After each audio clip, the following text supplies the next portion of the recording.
Good morning বন্ধুরা, কেমন আছো? আশা করি ভালো আছো। আমরা খুব ভালো আছি। আমার মাথার কি অবস্থা! মেয়েকে পড়াচ্ছিলাম, পড়াতে পড়াতে আনাজগুলো কেটে নিয়েছি। চলো কি রান্না হবে একবার দেখি। একটা নতুন রেসিপি শেয়ার করবো আপনাদের সাথে। এটা হলো সেই রেসিপির এক ধাপ। ডিম ভাপা হচ্ছে এটা। ডিমটাকে ভাপা বসিয়েছি, হয়েই গেছে প্রায়। ডিমগুলো পিস পিস করে কেটে নিয়েছি।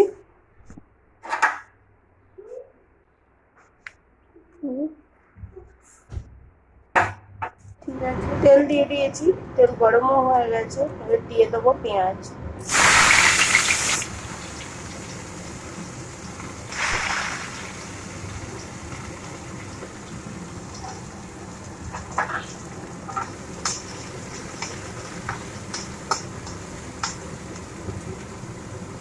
পেঁয়াজটাকে একটু ভালো করে ভেজে নেবো। পেঁয়াজ হালকা করে ভাজা হয়ে গেছে, এরপর দিয়ে দেবো টমেটো।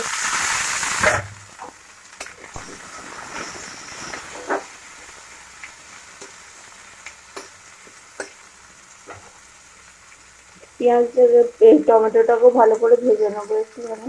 একটু নুন দিয়ে দেবো। ভাজা হয়েই গেছে প্রায়। এবার দিয়ে দেবো মশলা।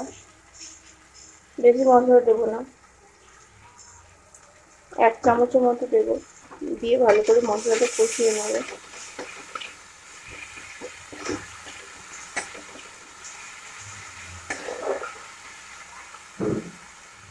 মশলা প্রায় ভাজা ভাজা হয়ে গেছে।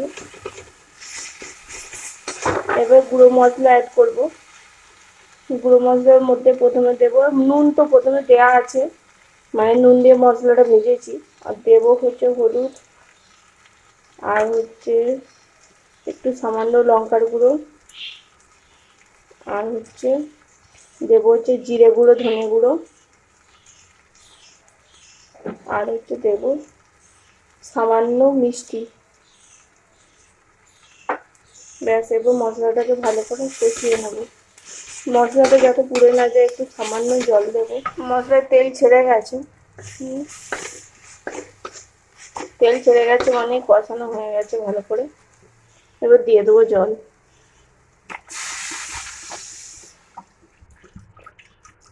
একটু তার মতো জল দেবো, কারণ ডিমগুলো দিয়ে ফুটবে তো।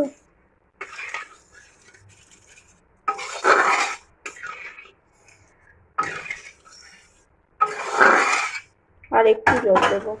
ঝোল ফুটছে।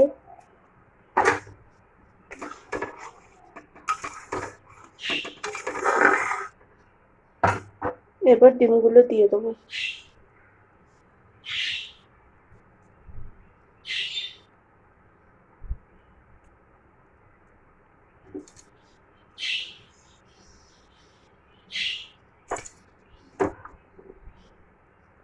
ও 7 পিস হয়েছিল।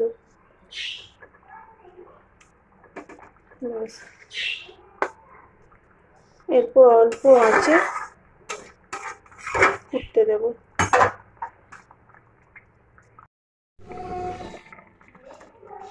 ডিমগুলো ফুলে ডবল হয়ে গেছে।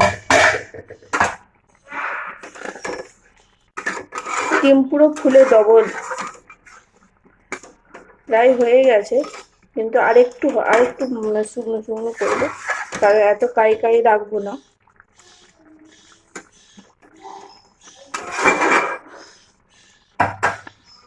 রেডি হয়ে গেছে ডিম ভাপা। ঠিক আছে, এইভাবে বানিয়ে খেয়ে দেখো, খেতে খুব সুন্দর হয়। ঠিক আছে, আজকের মতো ভিডিওটা এখানেই শেষ করছি। আশা করি ভালো লাগলো। আজকের মতো টাটা। ভালো থাকবেন, সুস্থ থাকবেন, সাবধানে থাকবেন। দেখা হচ্ছে পরের ভিডিওতে। টাটা।